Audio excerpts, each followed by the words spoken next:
اعوذ باللہ من الشیطان الرجیم بسم اللہ الرحمن الرحیم کلاس 10 بک پیج نمبر 53. آج ہم پڑھیں گے حدیث نمبر 13 and 14. من تخطى رکاب الناس یوم الجمعۃ اتخذ جسرا الی جہنم.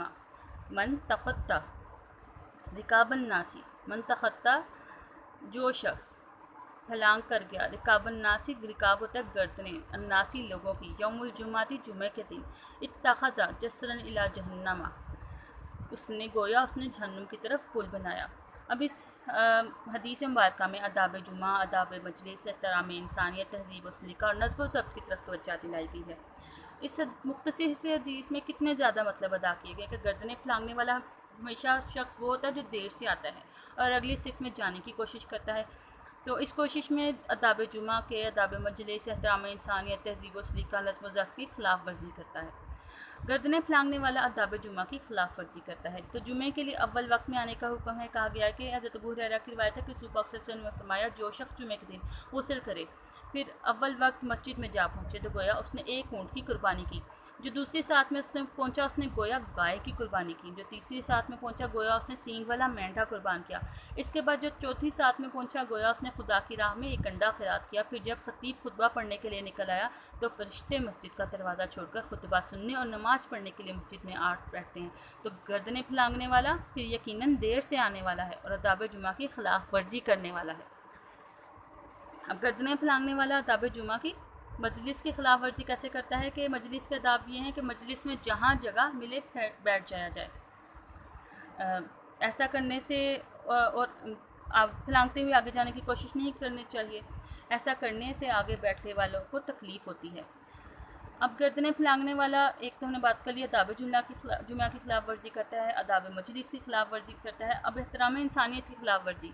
تو گردنیں پھلانگنے والا جب آگے جاتا ہے تو یہ ہے کہ اس کا پاؤں کسی کے کندھے سے، کسی کا سر سے ٹکراتا ہے یا پاؤں کسی کے دوسرے کے پاؤں پہ آتا ہے.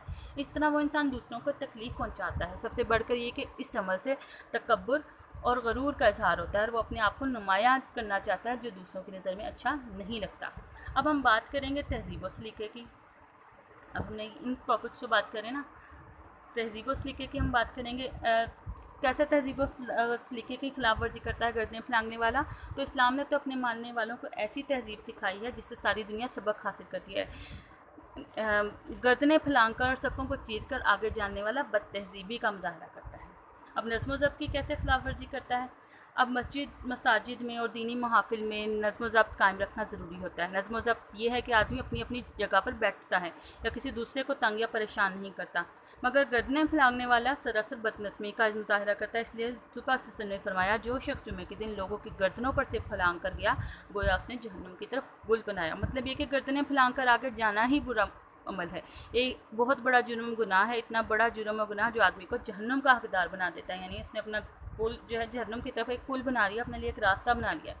اب جو گردنیں نہیں پھلانگ کر جاتا اس کے لیے کیا اجر و ثواب ہے کہ حضور پاک صلی اللہ علیہ وسلم نے ارشاد فرمایا. حضرت سلمان رحمۃ اللہ رضی اللہ عنہ فرماتے ہیں نبی کریم صلی اللہ علیہ وسلم نے ارشاد فرمایا جو شخص جمعے کے دن نہایا دھویا اور اپنے بس بھر اس نے پاکی اور صفائی کا اہتمام کیا، تیل لگایا، خوشبو لگائی اور دوپہر ڈھلتے ہی مسجد میں جا پہنچا اور دو آدمیوں کو ایک دوسرے سے نہیں ہٹایا، یعنی ان کے سروں سے اور کندھوں پر سے پھلانگنے، صفوں کو چیر کر گزرنے یا دو بیٹھے ہوئے نمازیوں میں اس کے بیچ میں جا بیٹھنے کی غلطی نہیں کی. جہاں جگہ ملی وہاں پہ بیٹھ گیا، خاموشی سے نماز اور سنت وغیرہ ادا کی تو جو بھی خدا نے اس کے حصے میں لکھ دی تھی. پھر جب خطیب منبر پر آیا تو خاموش بیٹھا خطبہ سنتا تو ایسے شخص کے سارے گناہ بخشیے جائیں گے جو ایک جمعے سے لے کر دوسرے جمعے تک اس سے سرزد ہوئے.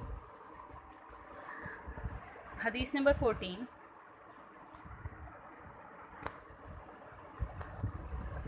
اذا اقیمت الصلاۃ فلا تأتوها تسعون وآتوها تمشون وعلیکم السکینۃ فما ادرکتم فصلوا وما فاتکم فأتموا.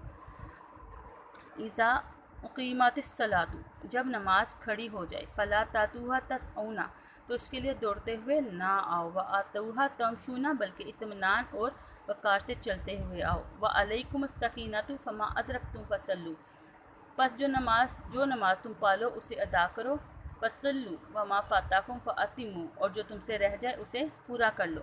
اب اس حدیث میں باجماعت نماز کے آداب کی طرف رہنمائی کی گئی ہے اور مسجد میں دوڑنے کی ممانعت کی گئی ہے۔ اب دوڑنے کی ضرورت کیوں پیش آتی ہے؟ کچھ لوگ اذان کے ہونے کے بعد بھی کام میں مصروف رہتے ہیں یا مسجد آتے ہوئے راستے میں کسی سے باتیں کرنے لگتے ہیں، تو جماعت کا وقت تنگ ہو گیا، وضو کرنے بیٹھے تو تکبیر اقامت شروع ہوگی، جلدی جلدی وضو کر کے تکبیر اولیٰ لینے کے لیے بھاگ کر ایک رکعت لینے کی کوشش کی، غلط ہے۔ چاہیے تو یہ تھا کہ اذان ہوتے ہی مسجد کی طرف چل پڑتے تو سر کام ٹھیک ہو جاتے، سستی کی وجہ سے دوڑنے کی ضرورت پیش آئی۔ اب دوڑنے کے لیے کیوں منع کیا گیا ہے؟ یعنی ہم بات کریں کہ مسجد میں گئے ہیں، مسجد پہنچے، تکبیر اولیٰ میں شریک ہوں، لیکن اگر ہمیں تاخیر ہو گئی ہے اور نماز ادا ہو رہی ہے تو بھاگتے ہوئے جماعت میں شامل نہیں ہونا چاہیے، بلکہ وقار و متانت کا خیال رکھنا چاہیے، شائستگی سے آرام سے جماعت میں شامل ہوا جائے اور جتنی رکعتیں نصیب ہوں ان کو پڑھ لیا جائے، باقی کو بعد میں پورا کیا جائے، لیکن بھاگتے دوڑتے اس لیے جانا کہ جلد سے جماعت میں شریک ہوں اور کوئی رکعت چھوٹ نہ جائے، یہ ناشائستہ عمل ہے، اللہ تعالیٰ کو ناپسند ہے، خانہ خدا کے آداب اور انسانی وقار کے خلاف ہے۔ دوڑنے کی ممانعت کیوں ہے؟ مساجد اللہ تعالیٰ کا گھر ہے، ان کا تقدس اور احترام ضروری ہے، کوئی ایسا فعل یا کلام جس سے مسجد کی حرمت پامال ہو، اس سے اللہ تعالیٰ اور اللہ تعالیٰ کے رسول صلی اللہ علیہ وسلم نے منع فرمایا ہے۔ چونکہ مسجد صرف اللہ تعالیٰ کی عبادت اور اللہ تعالیٰ کے ذکر کے لیے مختص ہیں، اس لیے وہ کام جو بازاروں میدانوں میں کیے جاتے ہیں مسجدوں میں کرنے کی اجازت نہیں، ان میں سے ایک کام دوڑنا بھی ہے، مسجد میں دوڑنے سے منع فرمایا گیا۔ اب اس کے نقصانات کیا ہوتے ہیں؟ نمبر 1، مسجد کا تقدس پامال ہو گیا، اللہ تعالیٰ اور اس کے رسول ناراض ہو گئے۔ 2، تکبیر اولیٰ یا رکعت لینے کے لیے آدمی بے تحاشا دوڑتا ہے جس سے اس کے گرنے اور چوٹ لگنے کا احتمال ہوا۔ تو آج کل تو زیادہ اس چیز کا دیکھا جا سکتا ہے کیونکہ مساجد کے فرش بھی بالکل پھسلنے والے ہوتے ہیں، دوڑنے سے پاؤں کی آواز پیدا ہوتی ہے جس سے دوسرے نمازی بھی متوجہ ہوتے ہیں اور ان کے نماز میں خلل پیدا ہوتا ہے، اس لیے حکم ہے کہ مسجد میں جماعت کے لیے تیز رفتار سے تو چل سکتے ہیں مگر دوڑنا منع ہے، کوئی رکعت حاصل کرنے کے لیے دوڑو نہیں، آرام اور سکون سے چلو، جتنی رکعتیں مل گئیں وہ لے لو اور باقی خود پڑھ لو۔ Write down these ahadith in your notebook.